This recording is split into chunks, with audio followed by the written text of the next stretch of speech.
Today we're gonna go for a little trail run. Just moved to Nelson, New Zealand. There's a lot of good trails around here. I usually try and get in the passenger door of cars because I'm still not used to driving on the left side. Tonight is my first day of work. I haven't worked in 6 months.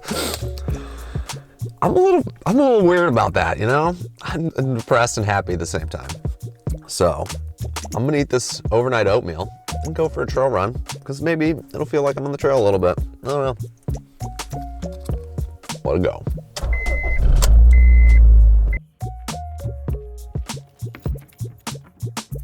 So many switchbacks right now. Oh my God. Trail running, not the same as through hiking. My God, I figured I'd take the pack off. I'd be super fast, super chill. Not the case.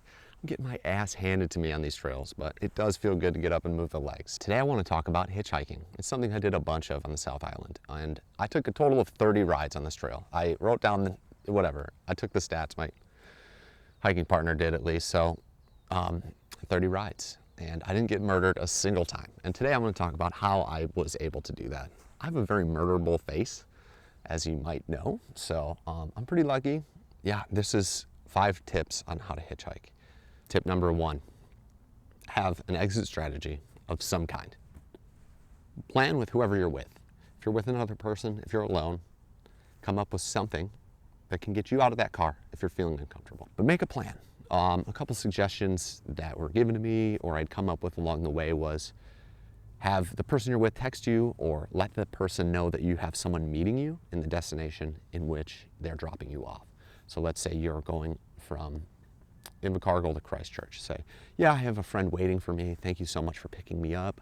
I have a schedule to keep. They're expecting me at this time. This is so great that you're here, whatever. And then it's a nonchalant way to say, someone's accounting for me and I need to go where I need to go. And if I don't show up there, someone's going to be concerned.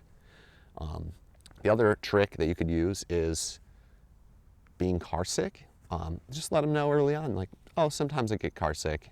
I feel fine right now. And if you start to feel uncomfortable, you'd be like, if I don't get out of this car right now, I'm going to throw up everywhere. And that will usually prompt someone to pull over. And the other trick is don't put your backpack in the trunk. Once it's in the trunk, it's so hard to get to. I've never really had a scenario where I was like, I need to get out of this car right now. But in that scenario where, you know, if you lay that groundwork ahead of time, you'll feel a lot more relaxed and they will know if they do have some ill intentions that someone's looking for you if something goes wrong. So keep your backpack with you if you can, maybe in the back seat, somewhere reachable. And then let them know that you're accounted for and people are going to be looking for you if you don't turn up. So have a plan, some type of exit strategy. This is the first one I always put out because it keeps you much safer. Just lay that out ahead of time. Tip number 2, don't be a murderer. Don't murder the people that pick you up. But realistically, look happy. When you're standing on the side of the road and you're all bummed out and you're whatever, look happy, okay? Don't be that weirdo standing on the side of the road, vagabond, that people don't want to pick up. Be inviting. Smile. Make eye contact with the driver. Make them feel a little guilty for not picking you up as well. But you need to look inviting in some way. Clean yourself up. Put on your nicest shirt. Put your backpack out for context right on the side of the road so people can see it. Stick your thumb out and give them a big old grin. Maybe the nod. Maybe a wave. Maybe a peace sign. Hold up whatever. Look inviting, okay? Don't look like the creepy dude that no one's picking up on the side of the road. So the third tip I'm going to give you is pretty obvious. You've seen it in movies, but it's make a sign. You can write whatever you want on the sign, but make it relatively friendly. One thing I went to often was free chocolate. So I would say, like, one time I was hitching to a city called National Park, and I threw up on that sign, free chocolate. So I just wrote National Park, New Zealand, free chocolate. And if nothing else, I made a lot of people laugh and smile with that sign. In that particular hitch, I had gotten a little bit of a ride outside of town. It was about 14 kilometers, and I was in the middle of nowhere. I had no idea where I was, and I was just waiting and waiting and waiting. This was one of the longer waits I had. It was about an hour. And a cop drives by, a police officer, and does a U-turn. You know, the police U-turn that no one likes, and they're coming back. And I'm like, oh no. The person I'm with is like, are we in trouble? What's gonna happen? I'm like, don't worry about it, just chill. The cop pulls over, rolls their window down, and does this. And we're like, oh no. So we walk over to the police officer, and he's like, do you know that it's illegal to hitchhike in this area? And I've never been to this area before, so I was pretty concerned. And we're like, no. And he's like, I'm just messing with you. Hop in the car. And he drove us an hour, a little bit out of his way to get us where we needed to go. It's also a good idea to make a sign that maybe you can reuse on something that you have with you at all times. I've seen people use their ground sheets before because it's white and you can write on it with permanent marker, and it's not going to cause any issues with your kit later on. So you wouldn't want to write on your backpack or anything like that, but people will write like CDT hiker, need a ride, or AT hiker, TA hiker, whatever it might be. But if you always have that ground sheet with you, you can just stick it up, and that'll give people a little bit of context of where you're going, what you're doing, and they probably have some type of notion about the trail in the first place if they live around it, and they'd be happy to give you a ride to wherever you need to go.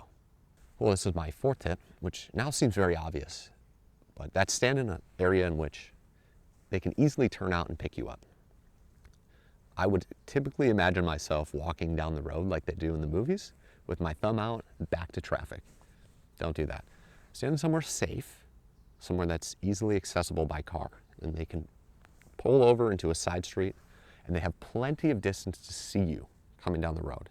If you're like around a corner, they're not gonna have time to stop to pick you up. The more time they can see you, if you're very visible, and then there's an easy spot for them to turn over, there'll be a lot easier chance of getting a ride from that particular individual. But if you're around a blind corner, and it's very hard to stop, and they're maybe not allowed to pull over, or they don't want to pull over, like on the side of an interstate, find somewhere where obvious that traffic is heading in the direction that you need to go, and it's easy for them to pull over and pick you up. And at least have a little chat and see if you guys are going in the same direction. So that was one of the mistakes I made frequently when I first started doing this, was that I would think of that movie style where they're just walking down the street, going in the direction that they're going with their thumb out, but that's not very effective overall. So face traffic in a safe place with an easy turnout, and you'll have a much easier time getting rides that way. And the fifth and final tip is know where you're going. This is another safety thing. If you don't actually know where you're headed and they start taking you off path, you're not going to know until potentially it's too late. At least you can have a discussion with the driver on why they're going, which way they're going, and if they understand that your guys are going the same direction, or they might potentially just accidentally, in a non-sinister way, take you off course into somewhere you don't really want to be anyways, because they don't necessarily know. It's really important that you know where you're going when you get in that car. The name of the place, how to get there, maybe pull it up on Google Maps. And Google Maps, you can download all driving directions for anywhere in the world onto your phone and keep them. It's a pretty small file size, and it's really worth it that you can just navigate and show the driver exactly where you're going. That way there's no miscommunication. They don't take you somewhere you don't need to go. You know where you're going yourself, and if they're taking you off course, you can correct them or find a way out of the car. So that's a really important thing. It's another safety thing. As always, when you're doing this stuff, be as safe as possible. Trust your gut. Hitchhike with another person. If you're going to be alone, that's fine. I know tons of people have done it by themselves, but it really made me feel comfortable to have another person with me at all times. So if you have 3 or 4 or 5 or 6 people, it's going to be really challenging to get a ride no matter what. But I felt like 2 was the magic number. Usually people feel a little more comfortable picking up a group of 2 than just one person. I know I would. And so travel with a group if you can. Keep yourself safe. Know where you're going. Have an easy spot on the road so you don't get hit by a car. But generally speaking, it's not like the movies out there. You'll be fine. More times than not. I went on 30 rides with people, and every single one of them went perfectly fine. So yeah, those are my 5 tips for hitchhiking. Get out there, have a good time, meet a bunch of cool people, and get around some of those sections in the trail that are a bit of a pain in the ass. And some of those shuttles can get pretty pricey. So if nothing else, for the adventure of it, get out there, stick your thumb out, and meet some cool people.